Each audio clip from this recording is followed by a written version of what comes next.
Yeah, he put on a show after waiting 16 years to make his first finals.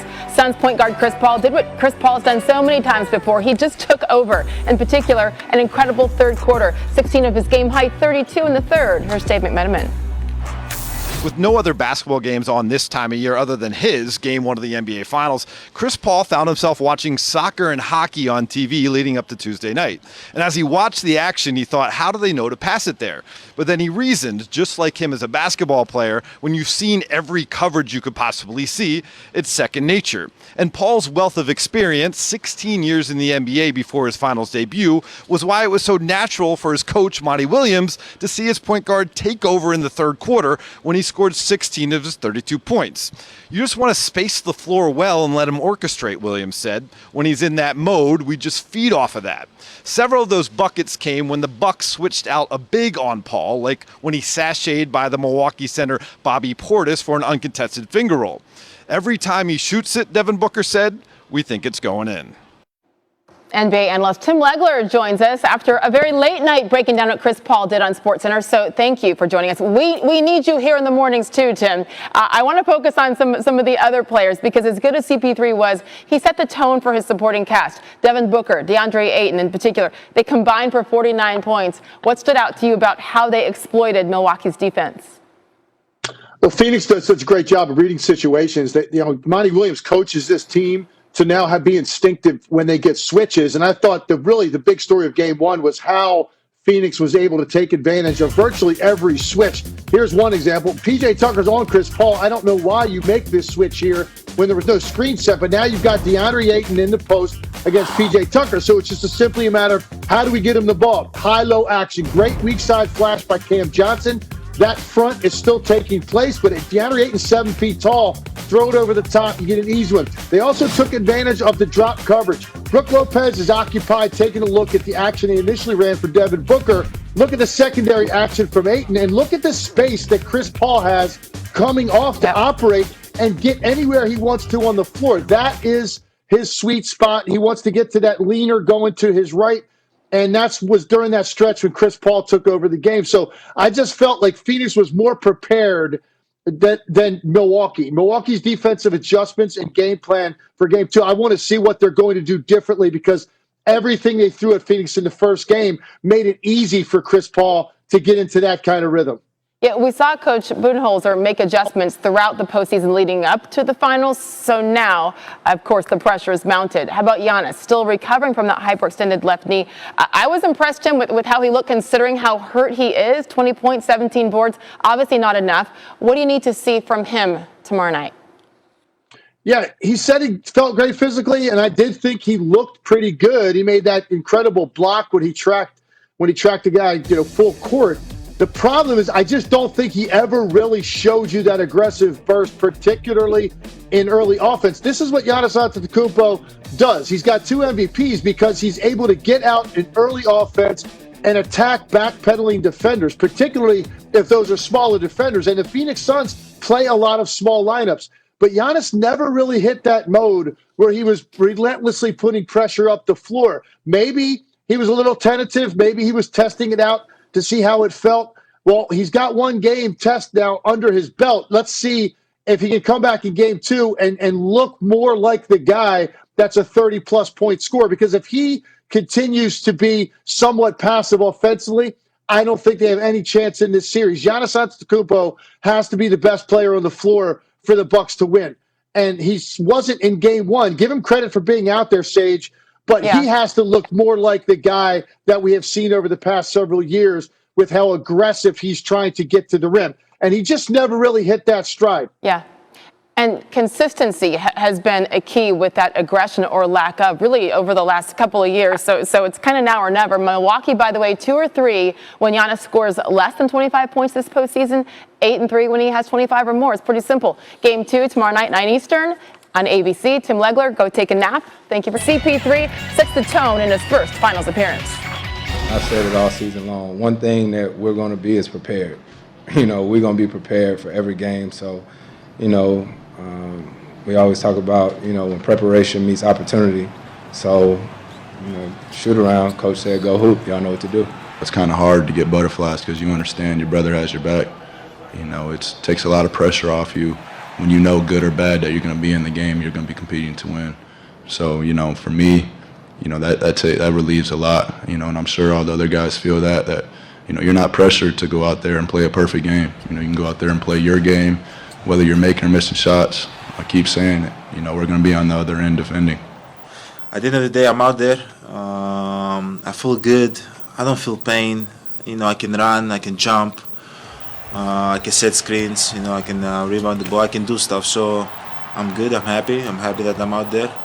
You know, at the end of the day, I haven't watched the clip, but when the play happened, I thought I'm going to be out for a year, you know. So I'm just happy that two games later, I'm back.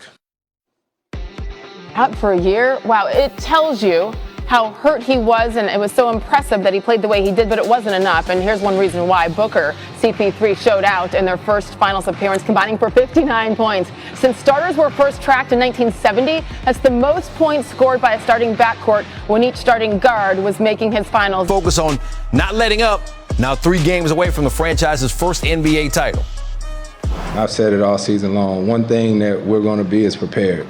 You know, we're going to be prepared for every game. So, you know, we always talk about, you know, when preparation meets opportunity.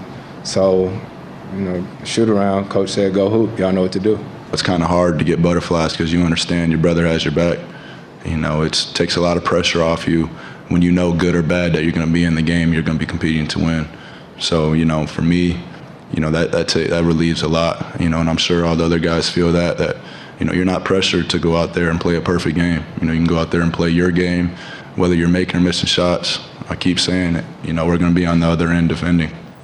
At the end of the day, I'm out there. I feel good. I don't feel pain. You know, I can run, I can jump, I can set screens, you know, I can rebound the ball, I can do stuff. So I'm good, I'm happy. I'm happy that I'm out there. You know, at the end of the day, I haven't watched the clip, but when the play happened, I thought I'm going to be out for a year, you know. So I'm just happy that two games later, I'm back. So Paul, Booker, and Ayton all had it going in game 1. They combined to score the 81 points, the most by a trio making their finals debut since the merger in 76-77. The most impressive thing is how efficient they were while doing it, shooting 56% from the field.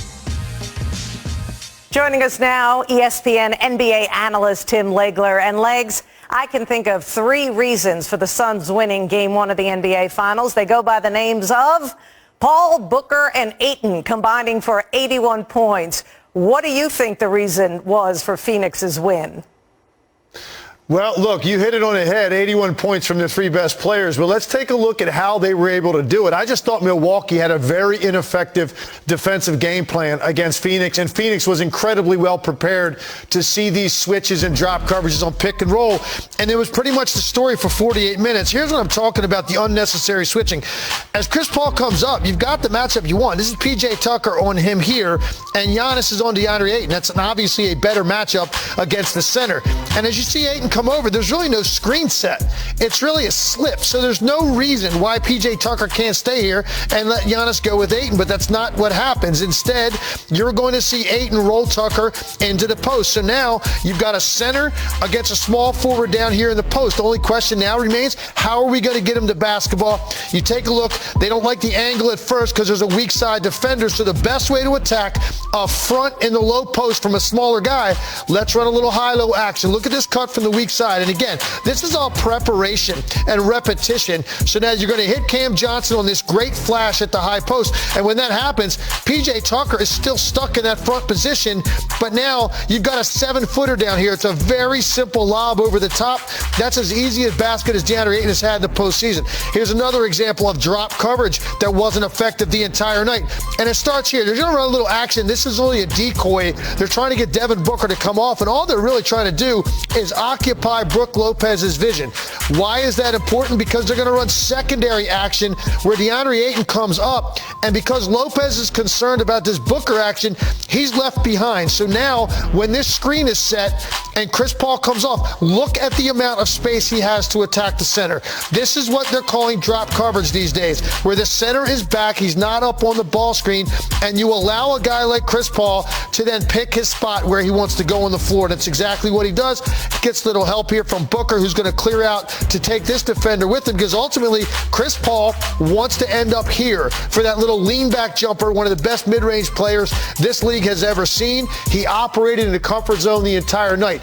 There was just very little resistance at the point of attack all night, Linda. I thought Phoenix had an easy way of this, and all the adjustments are going to come now from the Milwaukee Bucks. And I think it starts with making Jrue Holiday be on Chris Paul as much of the 48 minutes as you possibly can, and forget all of these switches that are disadvantageous to your personnel. I thought the Bucks were in that position pretty much the entire night.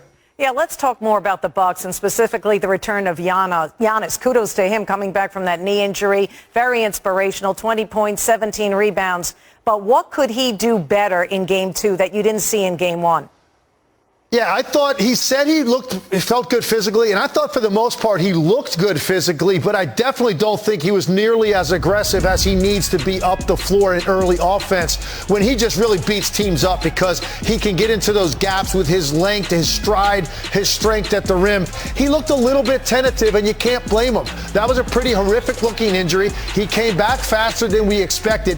He may have been testing it out in this first game. You are going to see a different approach out of Giannis Antetokounmpo in Game 2. I think that's going to be a big adjustment for him on the other end of the floor. But what bodes well for the Phoenix Suns, the winner of Game 1 in the NBA Finals has gone on to win the NBA Finals 72% of the time.